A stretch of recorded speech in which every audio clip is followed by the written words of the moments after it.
what if the epicness that we sometimes spend our entire lifetime searching for exists not in spite of the boulders, but thanks to the boulder version of you, that these boulders inspire you to become?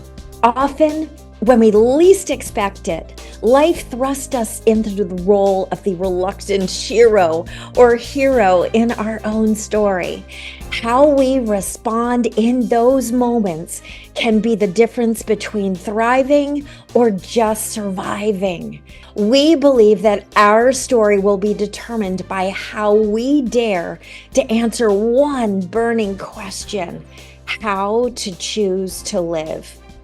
Join us as we explore the mindset shifts, innovative strategies, and captivating stories from my own life experience and those of my truly epic guests. So let's get this started. Well, hello, and welcome to another epic episode of the How to Choose to Live podcast. And I am so excited to introduce you to my guest today. He holds a special place, not only in my heart, but in my daughter Skylar's heart. So wait till you hear his story. Steve is a speaker, he's a thought leader, he's one of Inc.'s top 50 experts. He's the founder of what was originally known and has blown up to become the Radical Leap framework. He's founder and president of Extreme Leadership Institute. And of course, he has the Radical Leap book, Radical Edge, and my personal favorite, Love is Damn Good Business. So, Steve, welcome so much to the podcast. Well, thank you. It's great to be here with you. So, I've given them the formal taste of who Steve Farber is. Why don't you share a little bit more of who you consider the real Steve Farber to be? Sure. Well, you see, it all started many, many years ago when I was well. So I'll start kind of the broad perspective professionally. I've been at the work of, let's call it leadership development, I Mhm. guess generically, for 35 years in some form or another. So professionally, I've had the opportunity to work with just about every kind of company in virtually every industry you can think of. And what that means is that I've had, broad exposure, which means that I have a lot to bring to the party because I've got that broad perspective. The flip side of that is it also means that I have expertise in none of these areas. So, my expertise is in the one element that, at least for now, all businesses have in common, which is they're all populated by human beings, at least Yes. for now. So that's been my area of focus. I'm a big believer in human beings. I'm an optimist. I've always been an optimist. I'm still an optimist. I just have to work harder at it nowadays. But but I think human beings are we are amazing, miraculous creatures, and business is fundamentally a deeply human endeavor. So my work has really been about bringing more of that of who we really are into the work that we do. So, And so I want to hop in here, and I want sure. to, if By you're the way, you watching, need to hop in yeah. because otherwise I'll just keep go- I'll just keep going. Hey, we're both speakers, so we know, like, I could disappear off here. We'll just go and go and go, right? Um, so hopping in because as you're watching this or listening to this, I want to give you some context that when I first was exposed to Steve, when I met him, I was at an event in Texas, somewhere, Dallas, Houston, something like that, in Texas. And Steve was leading this wonderful segment of it. And right before that, we all gathered for breakfast. And it was just, the normal restaurant of the hotel. And there was a woman there who was the kitchen manager. And I don't know if you remember this, Steve, but every single morning, this woman just spontaneously would break into, some patriotic sort of song. I do And remember she was that. just Yeah. this, she had this big, beautiful voice, and it was something so impromptu, and yet it was something so igniting. I mean, she truly loved what she did. And then we walked into your session, and you were all about the love is just damn good business. And to me, what I really thought, Steve, that is phenomenal about you is, correct me if I'm wrong, but you must have started this when it really was popular to say, it's not personal, it's just business. Yeah. Yeah. That's And true. there you were saying, no, no, no, the ultimate work-life harmony is bringing who you are into Yes. your business. Yeah. Yeah. So yeah, I do remember that now that you mention it. It my brain works in a very specific way. I've got all these files in there, and then when I get the right prompt, the file opens up, and I remember I remember a lot actually. Uh-huh. Um, but that is an example of the fact that I did not make this stuff up. Oh I no. didn't invent this. This is based on observation over many, decades now. That when we can find a way to bring our hearts fully into our work, whether we're serving breakfast at a hotel or we're running a big IT department of a company, it doesn't matter what it is. If we can find a way to bring our hearts fully into that work, it it not only has an impact on our personal experience in working, it also has an impact on the quality of the work that we produce, and it also has an impact on the people around us. Mm. And you're right. Back in the day, it was like, it's not personal, it's business. There's that phrase work/life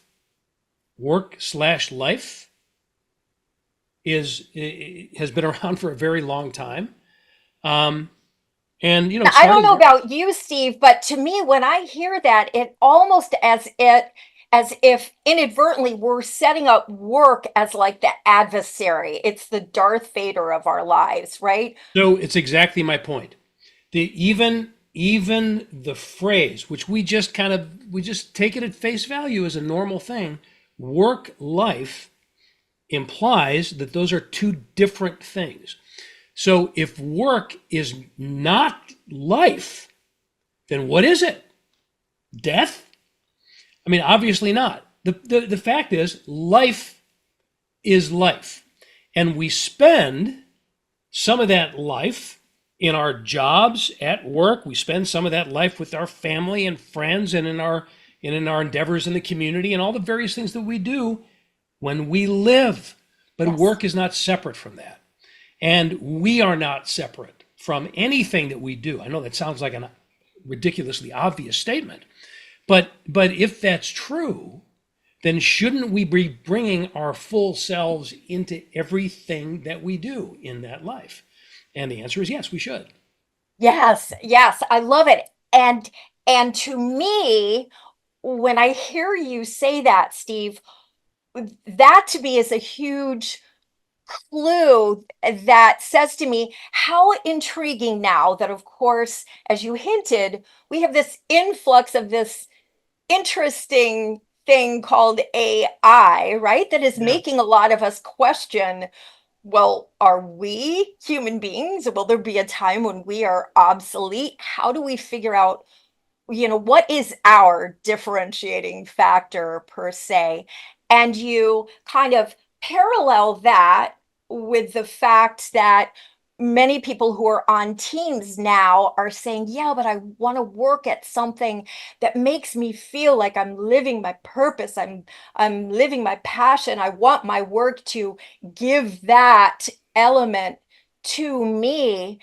And I feel like the sweet spot is right in between the thing that will differentiate us, the thing that will help us feel like we've come even more alive, is the sweet spot that you're talking about, where we go in as this unique version of ourselves, not expecting the job to feed us the passion and the purpose, but for us to feed passion and purpose into all that we do.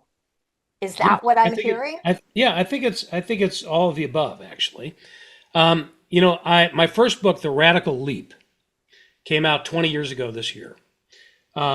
LEAP stands for Love, Energy, Audacity, and Proof. My second book, The Radical Edge, came out 2 years after that, so 18 years ago, if my advanced math skills are correct.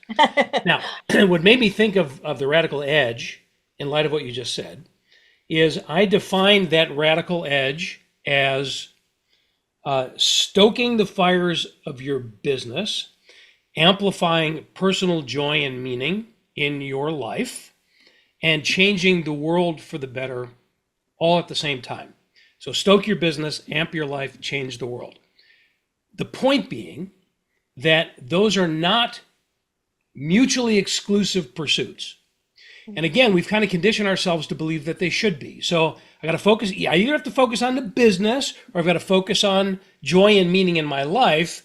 So I've got to give up business to pursue my passions, or no, it's all the above. That's where we get that radical edge from. So if I want my work to be fulfilling and I want it to be successful, whether I work for myself or I work for somebody else. So I don't have to compromise who I am in order to make that happen. In fact, it's the opposite of that. I need to be more of who I am to make that happen. So it'll benefit the bottom line. It'll benefit my personal enjoyment of life. And if I do that really well, at the same time, I and we are going to have an impact on changing the world for the better, even if it's just a little bit at a time in some small corner of that world. So that's what I believe we should all be pursuing. And So, sometimes it doesn't happen for people. But I think the biggest tragedy is if we believe that it shouldn't happen, and therefore we never even pursue it. couldn't agree more. So the question then becomes, so Steve, at what point in your life did you realize that this message, this helping people kind of nurture that or unleash it, whatever you want to call, within themselves, that this was going to be your path forward? Yeah, I will try to give you an efficient, economical answer to that question because it's kind of a long story. But I started out wanted to be a musician. I started playing guitar when I was 13 years old, and I was going to be a musician. I wrote songs and played and all that. And then in 1981, I got married and had kids right away, and discovered that being a musician and feeding people were mutually exclusive pursuits, at least for me in that time. So I gave up the music and I went into business, and I discovered a new passion in business. And I was an entrepreneur, and I had my own company. And then eventually I started using my business background to help other businesses. And I got into this whole field of leadership development back in the late 80s, early 90s. So it's been a journey. And I didn't start out by saying, I want to help people be more of themselves at work. But what started to happen very quickly was, as I got exposure to different companies and leaders in those companies, and as I met my mentors and learned about their work and their research, it became very obvious that this was the main point. is that human element to business. And it became increasingly obvious over those years that the essence of that is about bringing love into the work that we do. So I first started speaking about this in the late 90s. The book, The Radical Leap, didn't come out until 2004, but I'd already been out there speaking about this. And it was not the primary topic of conversation back then. It's much more common now, I'm happy to say, and I think I might have had some influence in pushing that needle forward. But there's a lot of us that realize this and are working on it. So it's been an ongoing journey that's still unfolding, but it became pretty clear early on that this was the foundation of what great leadership is, and the foundation of any great competitive, thriving business. Hmm. So this is fascinating. So as you're listening to this, and if you've heard some of the episodes before this, I want to shine a light on a couple things that, kind of through lines here inadvertently, is a couple of things that you really mentioned that I feel are really important. One, that you had mentors, that you are not who you are today as an island that has never been touched by another soul. It's not like the aliens beam down some great truth to your mind. And the second point is that kind of along those lines, the clouds didn't part and the angels started singing, saying, oh, Steve, this is your purpose, your path, go forward and speak. It feels like it was as much a part of taking a step and then saying, maybe course correcting, taking another step, listening, feeling, soaking in some information. And Yeah, that is how you chose to sure. live. Yeah. So yes, that's all true. My mentors, and specifically the mentors I'm talking about, are a guy named Tom Peters, who was arguably one of the most influential management thinkers of the modern era. Jim Kouzes and Barry Posner, who are the authors of the Leadership Challenge. Jim is probably my most significant mentor. I worked very closely with him as co-executives of the Tom Peters Company in the mid Mm. '90s, and my work is very deeply informed by theirs. So yes, mentors are critically important because what they, among other things, what they provide us is an opportunity through their experience for us who we would assume has less experience because that's why they're mentoring us. It gives us an opportunity to participate in a conversation that started before we got involved. And I think a mistake that a lot of people just starting out, whether in anything, starting out in business, starting out in music, starting out in life in general, in relationships, think that we've got to figure it all out for ourselves, or even worse, we already have it figured out. We don't. We're all participating in a conversation, and the conversation has been going on for thousands of years. So we need to understand what's been said so far, and let that inform our point of view, which we should also form. And our point of view is going to reflect, responding in some way or another, whether it's agreeing or disagreeing or building or whatever, what's already been said. So Mm. that means I have to know what's already been said. And we've got to pay attention to paying attention to what happened, what's gone on before, and then paying attention to what's going on now. And then asking ourselves, well, what do I think about all that? Mhm. And it's in answering that question that we are adding a unique voice to the conversation. Ooh. Um, and on it goes long after we're gone. But there's one difference in the way that you just characterized, learning, making a little adjustment, and then move. Yeah, sometimes, but it's not always so subtle and nuanced, right? Ah, I Sometimes I it's hear you. I hear you referencing maybe a boulder dropping in the yes, background. yes. Sometimes it's a literal or figurative boulder that drops on us. And my early professional career, starting because I started everything pretty young. I mean, starting in my 20s all the way through, I'm going to say my 40s, there were a lot of major, turbulent, extremely challenging lessons that I Mhm, learned along the way.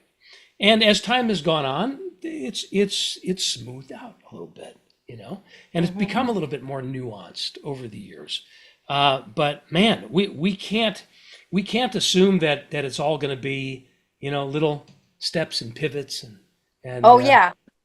we've got to get ourselves to the point where we can um, challenge ourselves to learn from whatever comes to us. That Yes. that's really the key. It's all that question, what can I learn from this? Yes. Is one that we can't always ask it in the moment, Oh right? yeah. But Oh but yeah. we can ask it after the moment, after the Yes. whatever the event was, uh, and and there's always a lesson to be learned if we're willing to seek that out, and then So that's going to inform what we do next. so do you believe that we can ultimately get to the point where we can, I don't know if train ourselves is the right word, but if we can start to nurture the response when these boulders fall, whether they're big or small, to more quickly start to refocus our attention that somewhere, to your point, there is a gem here. Somewhere there is a clue. Somewhere there is something that ultimately is going to be the beacon that propels me beyond this current boulder. Do you think we can get to that point? Unequivocally, yes. I think it is training. We do need to train ourselves, and then the ideal scenario is that we are seeking to understand the lesson in the moment that the event is happening. Yes. Right. So there's a certain level of detachment or equanimity that we can develop in ourselves, so we can notice it as it's happening. We may not understand what the lesson is in the moment, but we could start to seek it out and at least identify it as that opportunity, even while it's happening, even in the really difficult stuff. And by the way, it's also true for the positive experiences in our life. Yes. When you have that beautiful thing that happens, of metaphorically winning the lottery. I suppose literally as well, although I have not had that experience. but something just really wonderful and fantastic happens, and you get filled with all that great brain chemical stuff. But there were a series of events or an event that led to that Yes. moment. So even there, to be able to say, "Wow, what can I learn from this?" Yes. Um, Yes. that Yes. that's where our raw material comes from on this journey of ours. Yes, yes, absolutely. And that has been one of the things that has, I think, been most profound for me in my own journey was getting some things I could, to your point, I could see like immediately. It was like, oh yeah, I see how everything has unfolded. Doesn't make it any less profound or more awe-inspiring. It's like, oh my God, that's freaking amazing. And then there are the other times that can be absolutely stunning when I'll look back on experiences, sometimes boulders, that at the time I felt there is no way that I can feel grateful for that in full authenticity. No way. And Hmm. yet, there comes a point inevitably where I realize that for me, it hasn't been in spite of those things happening, but it's thanks to those things happening that I'm able now to take that great big leap, to Yeah. use some of your language, forward. Well, not to get deeply philosophical or anything, but but this is what makes us human beings as a species different, is our ability to assign meaning to things. Mm, So the philosophical question is, are those things truly meaningful? Like the the belief that everything happens for a reason is a really interesting thing because um, what does it suggest? Everything happens for a reason, but to complete that sentence, for a reason to benefit me. yes. So, I mean, think about that for a second. We Yes. live in this mind-boggling, vast, infinite universe, Yes. planets and star systems and galaxies and universes beyond our comprehension. And Yes. yet, everything happens as a reason to benefit me? So wait, let me play with that for a moment because you're walking in my galaxy. I love this. So this is not to borrow your metaphor, right? But what if this great galaxy of humanity benefits precisely from our capability to discover what it means to show up as that best version of ourselves. And the only way for us to get to be the best version of ourselves, ironically, here's the chicken and the egg scenario, is for us to have that slight little bias of, huh, how can what is happening here be the most beneficial for me, invisible Yeah. So part I of the think I Senate, so think that we're I can help the planet or humanity or yeah. whatever? I think we might be saying the same thing. So to complete the thought, um, it kind of doesn't matter if the entire universe is conspiring to benefit me. What Yes, matters is, as a human being, I have the capability to assign meaning to whatever is happening yes, and to sort it out in such a way that it will benefit me. And that's the case. So we don't even need to have a philosophical discussion about it. We don't it I don't care.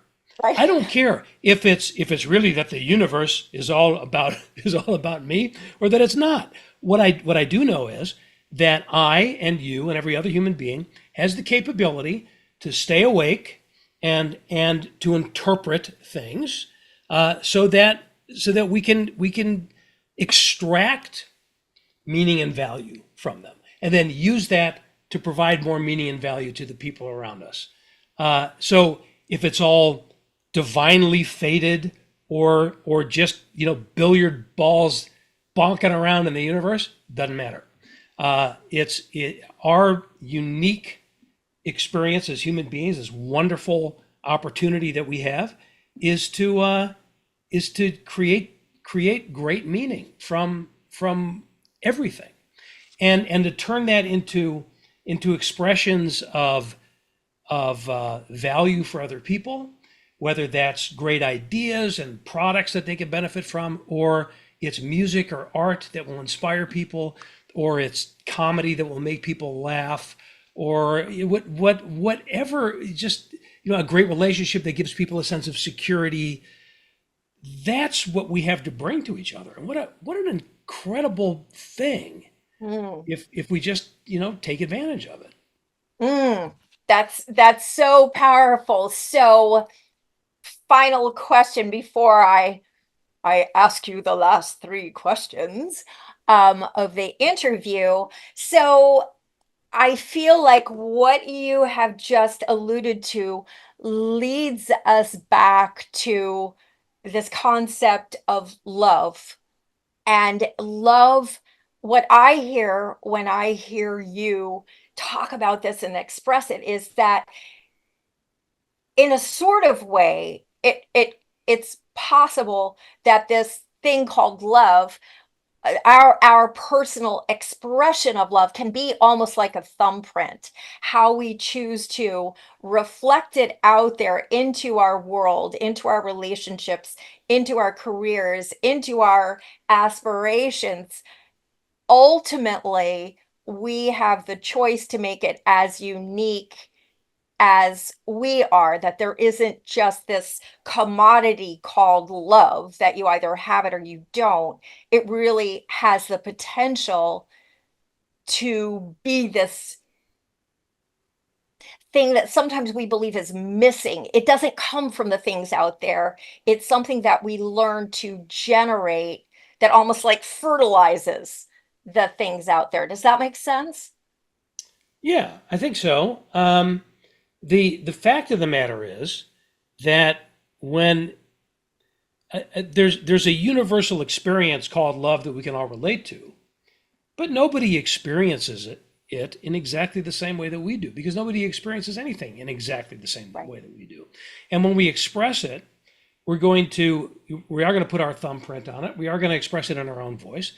And again, by definition, it is unique, which is really, again, an amazing thing, Yes. that each one of us is unique. And that is not a philosophy, that is a fact. It is a biological and psychological fact. Each one of us is unique. And I think we have a tendency to put ourselves down and say, what do I have? I'm just me. I'm just, just another person. What do I have to bring to the conversation or the party or whatever it is? Well, the fact is that everybody has something unique to bring. It's your voice. Some people have a bigger influence with their voice than others, obviously. That's, by definition, there are very, very few people that have enormous influence. But that doesn't mean that our influence doesn't make a difference. It does. And our uniqueness is something that I would hope we would all own and find ever more fulfilling ways to express. And what you just said immediately brought to mind the starfish story, right? The little boy on the beach who's throwing the starfish back into the water so they don't die. And of course, the adult walks up and says, "Why are you doing that? You can't make any difference in all of their lives." And the little boy kind of, scratches his head and then reaches back down and grabs one more and throws it back in the water and said, "Well, I made a difference in that starfish's life." So I feel like, if you're listening to this and you're hearing this and you're feeling somehow the lessness of not being able to have the big and mighty voice, to your point, Steve, it really, that's not the measure. It's to me, is, are you taking advantage of this moment that you will never have a chance to live again, this lifetime, which to our knowledge, you will never have the chance to live again, Yeah. to live the fullest expression, whatever that means to you, of yourself. And it also comes down to something that I talk about quite a lot in my work, which is changing the world, which is a bit of a cliche. But it comes down to your point, how we define world. Mhm. Most people, we think of world, capital W, whole wide world, the very fabric of human existence. Not all of us is going to have an opportunity to change the world on that level, but every one of us has an opportunity to change the small W world, Yes, even if it's just the world of one person in our life. yes. So yeah, I think if we all focus on that, it does add up and it does make a difference to the grand we as well. For sure, for sure. So, uh, of course, you have perfectly segued us into the final three questions, talking about harmony, right? So, these are three questions that I love to ask my guests that are intentionally fairly impromptu. And the first one really is, I want you to imagine that now it is generations beyond where we stand now. And for whatever reason, there has been some cataclysmic event that has wiped all of the resources that would help the human beings at that time really know how to choose to live. So if you could endow them with three things, just three things to help them begin that journey of how to choose to live, what would those three things be, do you think? So I'm projecting myself into a post-apocalyptic world. You got it. Like whoosh, to infinity and beyond. Well, I think the obvious answer is assuming that future version of humanity is essentially the same as ours. It's to rebuild on the basis of love, Mhm. and to have every decision that we make and every action that we take um, come down to, will this bring us closer together, and will it allow us to help each other more? The second thing would be, and also related to that, is right from the very beginning, or the new beginning, to um, to give expression to artistic voice. Mhm. I would imagine that in a time where everybody's focused uh, almost exclusively on survival, that it would be easy to forget to sing to each other and to write poetry and to create art. Mhm. And I think we would need to do that right, right from the get-go. Mhm. Um, and the third one is, make sure you get lots of exercise, because you gotta take care of your Yeah, physiology when the world has gone to shit around you, I yeah, suppose. Uh, yeah, I yeah. guess at top of mind, that's what I come up with. If I gave it some more thought, it might be That's different. that's perfect. That's perfect. I can tell humanity would thrive from that one. So then the next question is really that I believe that we have one goal and one goal only, and that is to be taking our last breath, whenever that ends up being able to look back at our life and say, oh my gosh, that was freaking epic. I hope I get the chance to do it again sometime. And so, if you were to be able to look back at your life at any given moment, what do you feel would make you confidently be able to look back and say, yep, my life was has been frickin' epic. Oh, no, no question about it. The quality of my relationships, Mm, my friendships, the relationships within my family, hmm and fortunate that my family, my literal immediate family, is very, very strong, and our relationships are wonderful. hmm And at the same time, there's something about friendships, those relationships outside the bounds of the family, that are particularly beautiful. And it's the nature of, it's the depth and the breadth of those friendships hmm that I've created and been a part of. Beautiful. Beautiful. So, final question is, if we all knew that sometime within the next 2 years, that big boulder was going to fall on us and forever transform life as we now know it.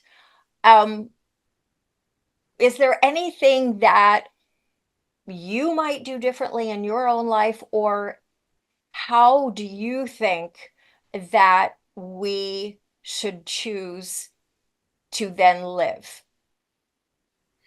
Okay, so I'm a little confused by the question because on the one hand it sounds like me personally, and on the other hand it sounds like us. Well, that's a great point, and it's kind of intentionally open. It can be either relative to you or kind of what you've learned in general that you would love to share with someone so that maybe they didn't have to have a boulder come dropping down on them in Yeah. order to learn this lesson. Yeah, so I'm going to choose to answer it on an individual basis because if we are if it's the whatever that event is that led to your first question, Hmm. where you had me project into a post-apocalyptic, so this is kind of like the precursor to that. Yeah, yeah, the I prequel. think I'm already doing it. I think it's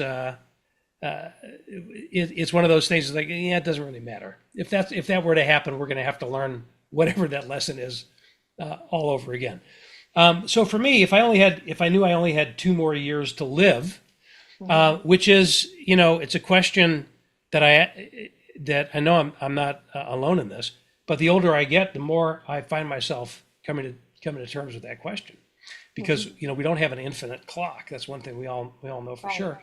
And I first started this question first started hitting me when I turned 60, Mhm. and now at 66, every year it's like, yeah, that question, depending on the day, sometimes that question is a little louder than others. But it's really, for me personally, it's putting, and it's something that I am doing, which is putting more attention on the creative elements of my life, Mm. on creating, and for me specifically, that means creating more music Mhm. and writing more books, Mm. in the business arena that I have before. So it's both of those. It's bringing out both of those elements of myself, which share the same root, which is creative expression. Mhm.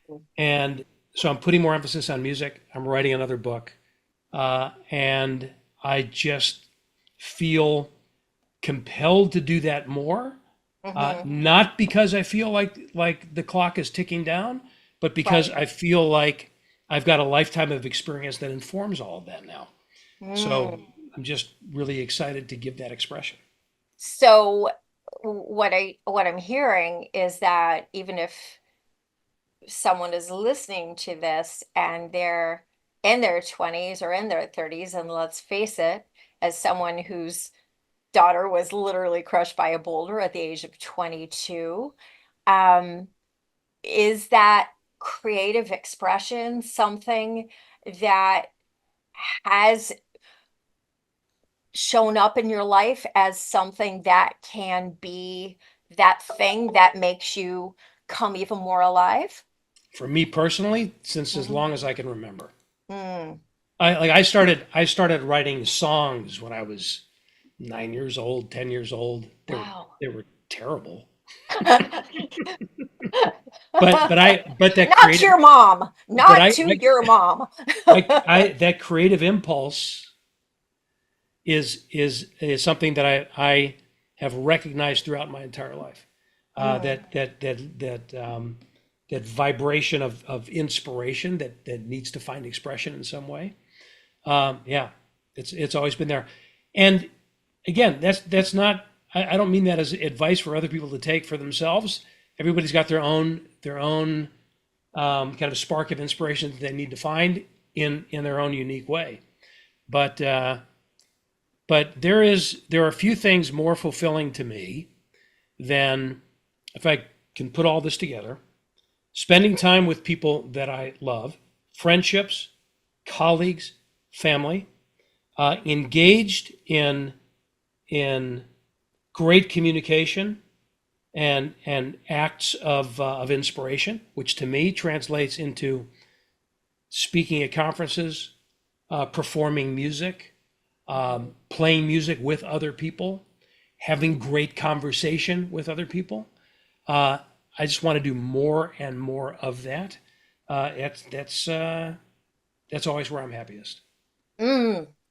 So 20 years after Radical Leap, Yeah, that's phenomenal. And I just want to acknowledge that because again, when you kind of started all these wheels in motion, it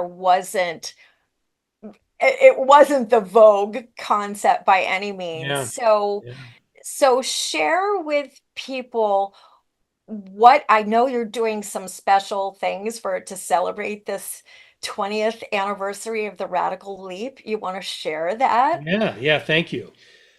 So what's been really incredibly deeply gratifying to me, and I had no idea it was going to be this when the book was first published, is first of all how evergreen it is. That Mhm. people are still discovering the book and it's having an impact on them. And by that I mean a positive impact. Yeah. And the people that I've met who have Mm, become dear friends that I mm, met because they read the book and reached out to me. So we are, first of all, in order to celebrate the 20th anniversary, I'm giving the book away. I'm giving the audio version of the book away for free at radicalleap.org. You can go sign up. You can download the book and start listening to it. I read it myself, and if you actually want a physical copy of the book, you can order a signed copy there if you choose. But you can just download the audio and begin listening to it right away.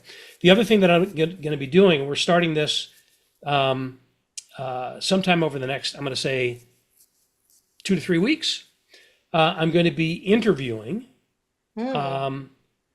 many of the people that I've met who Wow. have, who are business leaders and thought leaders in their own right, who've been influenced by the Radical Leap. So I'm going to do a series of LinkedIn Live interviews with these folks to hear their story, and also to hear that about their connection with the ideas in the book and how it influenced them. So yeah, a lot of celebrating to do. Wow. So that sounds amazing. So so people can find you on LinkedIn, any other Yes, platforms that people sure. should go to? Yeah, so stevefarber.com is where I that's my main website. But on all the social media platforms, Steve Farber at Steve Farber, Steve Farber, Steve Farber. If you can remember my name, you can find me. I love it. I'm starting to put a little bit, do a little bit more on TikTok and Instagram. Short, Yeah. pithy videos. So yeah, come find me and come say hello. That's I love it. That's fabulous. That well, so Steve, speaking of love, I love having you on here. Your wisdom is just so infinite, and I think it's just expanded by the fact that it feels like you were one of the great explorers on taking this four-letter word and putting it into the world of business and really making the world a better place as a result of that. So, Thank you for the kind words, and it was great spending time with you. yes, I love it. I love it. So, and thank you for tuning in and listening to our conversation. As always, I know you know someone who would benefit from all this wisdom. So, if you can, please pick one person at least and share it. And we want to hear your comments. And of course, we would love if you would leave us a review and subscribe. So, thank you so much, Steve, for joining me here. And thank you for joining us on this episode of the How to Choose to Live podcast. I'm Meredith Alexander, and I will see you next time. Booyah! Oh my gosh, so wasn't that conversation absolutely freaking epic? It was empowered, it was purpose driven, it was innovative, and it was definitely collaborative. So, Here is your mission for today. Super simple. If love is just damn good business, what are three things that you can do beginning right here, right now, to infuse a little bit more love, not into only your professional life today, but into the lives of every single human being and living being that you come into contact with?